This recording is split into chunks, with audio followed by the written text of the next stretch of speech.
Hello everybody and welcome back. I thought I'd do a short video about something completely different today.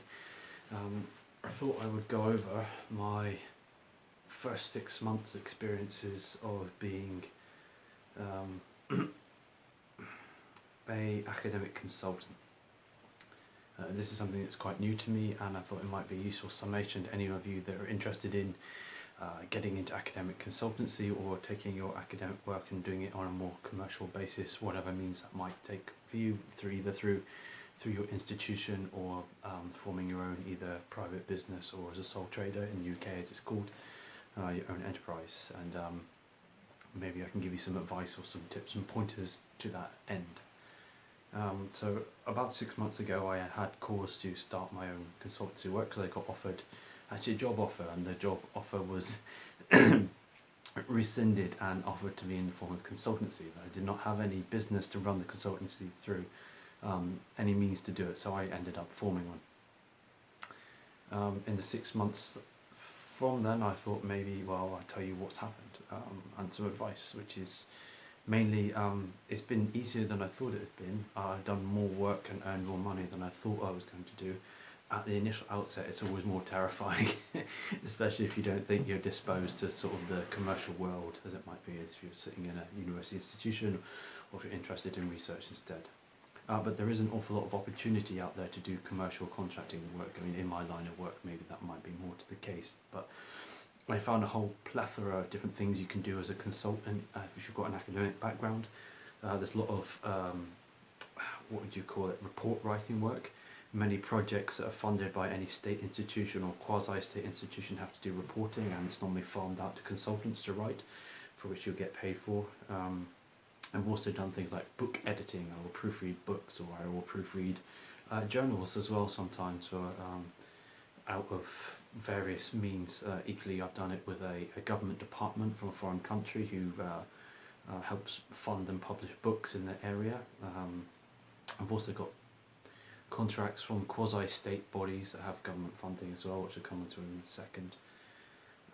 Yes, report writing. I've also done things like development of frameworks and models for people too, so there's lots of different things you can do from your background. It's not necessarily, let's say if you're in geography, it doesn't have to be in geography, but there will be people who just want generic report writing skills and people who are able to search, find data and summarize it quickly. I would say the skills that you really need to do this, you have to be quite quick because they're really paying you for your time. If you also, from the back of that, you need to be quite diligent. So the work could be given to someone else, but it goes to consultants because it needs to be done quickly and accurately, in essence. So if you can write quickly, you can summarize information quickly and accurately, you're willing to put in the hours, there's actually quite often seems to be work for you, at least here in the UK. I found lots of different ways to find work. There's government tender websites, so tender websites for specific organisations, so I use things like medical regulators, or if there's any large bodies in your sector, they'll often have a way to find tenders on their webpage. I found LinkedIn quite useful. I actually picked up bits of work by following particular people on LinkedIn who look for freelancers or consultants too. Word of mouth was useful. Through colleagues as well, I've picked up some work through networking and going to conferences. So I found actually there's a whole different way, multiple avenues for you to pick up contract and consultancy work, in addition to you can sign up to agencies who will find you consultancy work too. Typically they'll be expensive. You might pay anywhere between £500 to £900 a year for the fee, but they'll turn around and say to you, well, that's basically 2 days work, which we can get for you as a company. Yeah, there's lots of different work that's out there and ways to get it, which I found also useful. Yes, what else can you say? I would say also that you shouldn't be scared in jumping in to do this. It's a bit of a learning curve, but I'm on a roll for contracts, and the more I do, the easier it's becoming, and the more I'm learning about the expectations and the management of how to do it. You can learn this as you go, and if you're starting, you'll be doing it in your spare time, weekends and evenings, etc. It's just slowly picking up the experience like anything else really. It sounds a little bit scary at the start, but I've overcome it, and it's been really useful as an additional income stream. Obviously, of course, the transition to doing this full time, if I ever did that, would be a bit of a harder jump, but if doing it as a sideline is actually not as difficult as I thought it might have been. What else to tell you? Yeah, I mean that's mainly it really. If you're diligent and you're willing to work hard, like I said, you might want to give up some weekends and some evenings. You can have a good second revenue stream.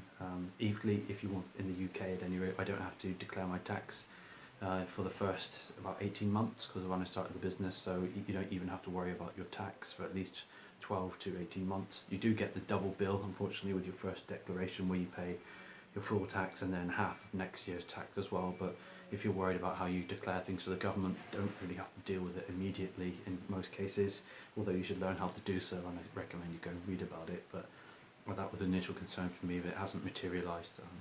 All my gateway passwords to the UK taxation system basically tell you you don't have to declare anything, so that's useful. You can just get up and running.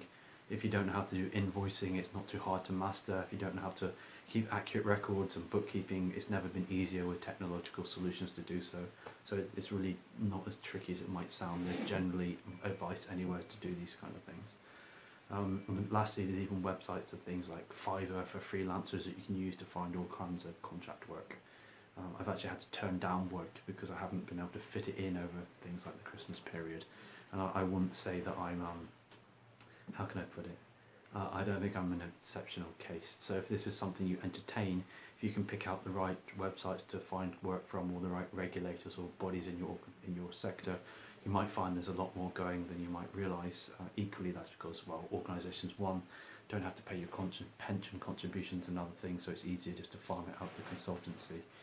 Two, if an organisation is restructuring, they do this quite regularly, that they'll just do more consultancy work and have less paid staff, which is bad, but it does mean there is work if you want it in that different guise.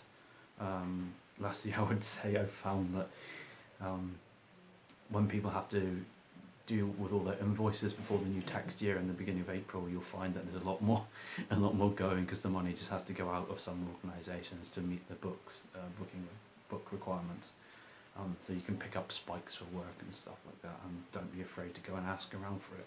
It's been a bit of a boon, really, and I'm glad I did it. So if you work in any kind of academic sphere or you're thinking of entering it, consultancy might be something you want to consider. It is useful for me.